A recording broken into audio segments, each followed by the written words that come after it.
Welcome, everyone, to Mythstorie, a podcast about myths and history. I am one of your hosts, Bryant, with my permanent guest, Cammy. Hey there, Cammy. Hey, Bryant. What's going on? How you doing? I'm doing well. How are you? I'm good. This summer has just been like, it's been busy, but not, but it is. It's crazy, right? I think it's just because it feels so much busier because of last summer, wasn't busy. Yeah, you're just like licking the wall, doing nothing. That's what I was Playing doing. Animal Crossing. Pretty much, yeah, pretty much. Well, we just had a great episode last week on Mr. Goatman, Baphomet, and today we've got a nice episode here. So it's a concept, the Fountain of Youth. So I thought about this, and I talking about concepts. I'm trying to think of the last time we did one, but it's sometimes a little tricky because sometimes it's a big rabbit hole. Obviously, this is a big subject, and movies have touched on it and books and everything, but I was kind of surprised and pleased to see it's pretty straightforward as far as like what we do here. So Cammy will give us a story based on the Fountain of Youth, and then I'll talk about some of the modern sort of ideas of where the roots of this come from. You might be familiar, everyone will probably be familiar with the most famous one, but Cammy, will you please regale us with your story? Sure. I used surlalunefairytales.com for this.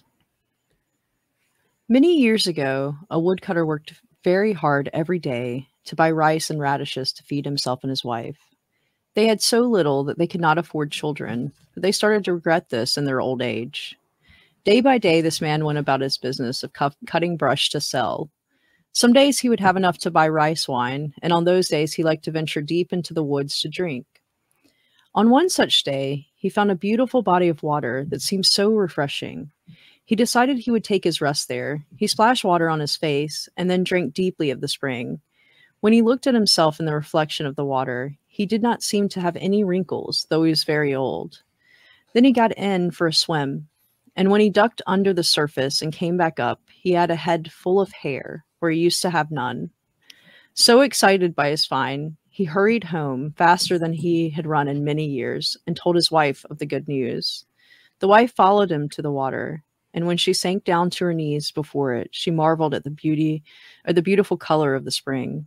She took her cupped hands and brought the water to her lips. It tasted so good she could not stop, and drank from it until her hands could not make the motion anymore. The husband, worried for his wife's well-being, came out of the place where he was resting with his rice wine. He could not find his wife, though he called for her. But he did hear the crying of a tiny baby. His wife had gone far beyond youth, to infancy. He carried the baby home with him, trying to soothe her as he left the cursed spring. That's cool. You know, they don't get away with it. There's like a little lesson to learn. That's not so bad. It's kind of weird. That's really cool. Can you imagine you coming home, you're working your butt off to just get radishes, and your wife's already like, he's drinking in the forest like he always does. Like, and then you, honey, quick, come drink the water in the forest. Come quick.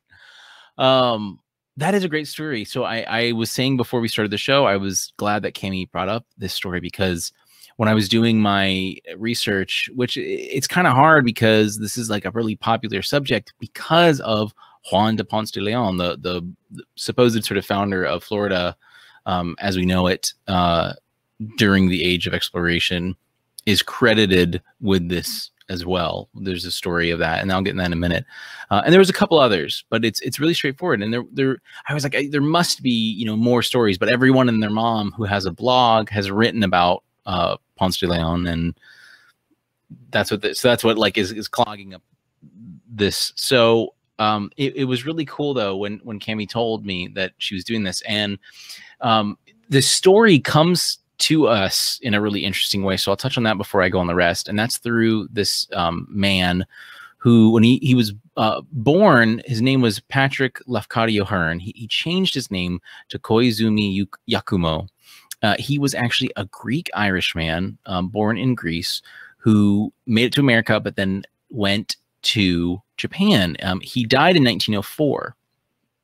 And he spent his last few years of life in Japan, but he got married to a Japanese woman, had Japanese kids, learned Japanese, taught there. That's kind of like he went there under the guise of like a newspaper thing, but then that was canceled. But he ended up like loving it so much, and then he translated works. So in a time where it was so new, and especially the crossing of the literature, he was there and he translated this story. So I don't know the exact source of the story. I'm imagining it would be from, oh, what are they called? So the Kojiki, I imagine, would be it. And that was like a text from the early 8th century. That was, it's kind of translated as Records of Ancient Matters. It might have come from that. Anyway, I just think that would be so cool to be, I joked that he was like the first weeb, like Japanese, like lover, but that would be so cool to be an educated person going to Japan, learning it. You already have a fascinating background with a Greek mother and an Irish father. And anyway, I thought that was great. And he wrote some books. He's still celebrated in Japan today, this man. So he had a very successful life, it seemed like. And he died pretty young. He was in his 50s. So it was sad. I imagine he would have completed a lot more translations and stuff. So anyway, Fountain of Youth, as we know it. One thing when I was reading about this too, Cammy, I don't know if this came across your mind. The Fountain of Youth restores your youth. And for some reason, I kind of always thought of it as like not making you look younger, but just kind of like stopping, like just kind of making sure you didn't go old. And I didn't really think about that. And that's what I love about that story too, where he's carrying his baby wife around because she can't stop. But so the oldest sources, the oldest sort of ideas that we have is a pretty straightforward one from Herodotus, now one of the oldest sources that we have for Greek and Roman, or well, Greek mythology. And he talks about a people in the Horn of Africa called the Macrobians, who supposedly had access to a water that increased their life. That's kind of it. There's really not too much a part of it. Yeah, special kind of water in the land of the Macrobians is what he says. And then there is this story of the water of life from the Alexander Romance. And this is an account of the life and exploits. I definitely tried to use that. Yeah. The problem is was it written in Greek or was it not written in Greek? I can't remember. When I was looking, it was composed in the Greek, from Wikipedia, composed in the Greek language before 338 AD. Okay, so it was translated from Greek to several languages, none of which were English. And then they basically translated them again and again and again. Game of telephone. Then we get to English, and a lot of them, that story doesn't exist. So the manuscripts that I was finding, it's a completely different story. Yeah, it's cool. So this book, this account, it seems to be Eastern based too, not Western. And especially like on Wikipedia's page, they've got like a 17th century manuscript of it from Russia. And so it seems, and you know, I mean, because Alexander, he, you know, was all over Persia, India, he was all over this area. So he had an influence on them as well. We talked about that for sure in several episodes. And so it's pretty straightforward. It describes him serving, or him and a servant crossing the land of darkness to find a restorative spring. So it seems to be really like specific. It does mention a sage, Al-Qadir, who appears in the Quran, like his name appears in the Quran. So and also like versions have kind of popped around Spain, that I'm sure that kind of connects with Moorish, you know, Muslim Moorish rule. So it's really cool. It kind of pops in and out, and it seems to be some of this weird or interesting Eastern convergence, including Greek. Like I think we sometimes forget Greek is Eastern in a lot of ways too, and it influenced like Arabic and Persian and all that, you know. So and I wonder if I didn't see this anywhere, but I wonder. So I'll go to, you know, Juan de Ponce de Leon, who was a conquistador in the Age of Discovery. So this is, you know, the early 16th century is when he was doing his thing. But you know, this is right after the Renaissance, and the Renaissance was sort of this a revival of learning of the classics of Greek and stuff like that. And a big part of that was because the West didn't have access to these old texts, but then it got access to them over time. And like in Spain, you know, they were largely Catholic and they were Western influenced, but because of the Moorish Islamic rule, they had access to all these old Greek texts that had been translated to Arabic. So I wonder if, like, I remember Christopher Columbus had a copy of Geographia that was like, had been translated from Greek to Arabic and then like back like to Latin or Greek. And that's what he had. And that's how he was able to sort of like, you know, had a map of the known world. That's what he used. So I wonder if Alexander the Great's story of this Fountain of Youth or Herodotus's account was in there. And again, I'm sure he was aware of it. Right. And this has to be living forever, elixir of life. Like this has to be universal panacea is kind of what this, what they say, like this is so common, you know, eternal. Here Wikipedia's even talking. There are countless indirect sources of eternal youth, sort of like the Philosopher's Stone, elixir of life, as I said, totally common, especially in the Eurasian area. So this must have been like a really kind of known thing. There also Wikipedia notes the pool of Bethesda, which is from the Gospel of John, where a paralytic man is healed in a spring. Yeah, Juan de Ponce de Leon, conquistador. He is apparently trying to find this island, or this, is it an island of Bimini? Bimini is Wikipedia calls it a district in the westernmost part of the Caribbean. And it looks like the Arawaks of Hispaniola, Cuba, and Puerto Rico sort of kind of told them about this. I'm getting a lot of El Dorado vibes here, which we did talk about as well. And so he apparently was trying to look for that. He's credited with finding Florida. He did name it that. It's just sort of interesting.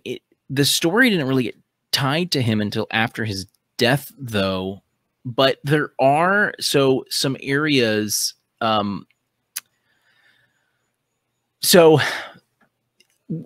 By like when Ponce de Leon started, the land was thought to be located northwest of the Bahamas, and the Arawaks were probably referring to an area that used to be occupied by the Maya.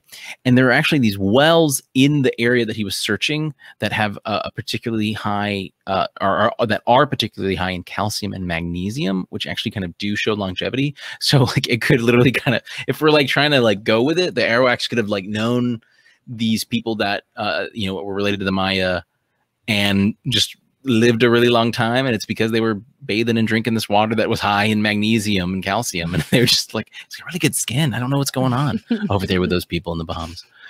So, yeah, I really liked it. There was an Italian-born chronicler named Peter Martyr who attached the story from ancient medieval European sources to his account. He talked about it in a letter to the Pope. He was like not believing the stories apparently, and was really surprised that people were really caught up. And I like that. Like again, like with the whole El Dorado thing, like we think like I remember reading, they think that the indigenous peoples were like, yeah, there's the gold. You want the gold? You got to go in the jungle where you'll die. I mean, where you're safe and you'll find the gold and you won't be near us. And so I just imagine like they see Juan de Ponce de Leon and his crew and they're like, yes, just keep sailing. No, keep going. You'll see it. You'll see it. There's water. You'll drink. It's great. You'll love it. So, yeah, the story really wasn't attached to him until after his death. There wasn't many connections there. But so he never found it, right? Like it was. He might have gone to Bimini, but I mean, he could have easily have sailed that area. But no, I mean, he. That's the thing. He never like. I don't know. I'm sure that there was like maybe a letter of him just kind of talking about it. He could have referenced, oh, the natives talk about these youthful springs that make you look young. That's the best I could kind of see. But I wonder how well they'd be able to kind of communicate that to each other anyway. There's also my last little bit here. There's a Fountain of Youth archaeological park, which is in the city of St. Augustine, Florida.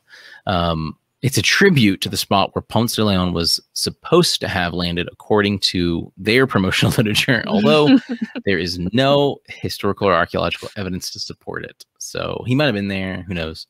It's just kind of funny to think about that. I don't know. This is just so famous. Like, again, it didn't but it didn't get famous until after he was gone. And it's just kind of wild to think about them pushing it so much. But yeah, that's Juan de Ponce de Leon. That's the story that everyone kind of goes through. That was like, yeah, early 1500s. And yeah, I mean, Ponce de Leon actually, like, I was reading a little bit about him. He had like a legal dispute with the son of Christopher Columbus. This guy had a wild life, like all these people did, going to the New World at the first, at the beginning of this whole thing. And he lived a wild life. He was knighted by King Ferdinand, made him the governor of Puerto Rico. And yeah, it was wild. But so yeah, there's if there are they've found springs that have high deposits of magnesium and calcium, which you should supplement your vitamins with if you don't, because apparently it helps you out with looking young and being happy. So that's all I got, Cammy. Great. Thank you. No, thank you for your story. I'm glad you broke it up. Alexander, I kind of want to go back to the Alexander romance. I really like that a lot. We should do something from that. Sure. It just seems really wild. We might need to come back to it just because of how much there is. Yeah, I'm looking, like, there's Jewish versions, Syriac versions, Arabic. It kind of reminds me of like the 1001 Nights, where it's like it was all these stories of this area that were compiled, but that's kind of what this seems like. It's because of how influential Alexander was. So we really might have to come back to the Alexander romance and talk about that, because it's just gone everywhere. So everyone, thank you for listening. Let us know if you're aware of a Fountain of Youth myth or eternal life myth. Harry Potter doesn't count. Don't say that. It's fine. But we will see you next time. Let us know if you have any myths that you'd like us to cover. Follow our links below. The link tree will show you everything we've got available. I think that's it. Cammy, thanks again. Thank everyone. You, Brian. Yeah. Everyone, we will see you next time. Oh. All right.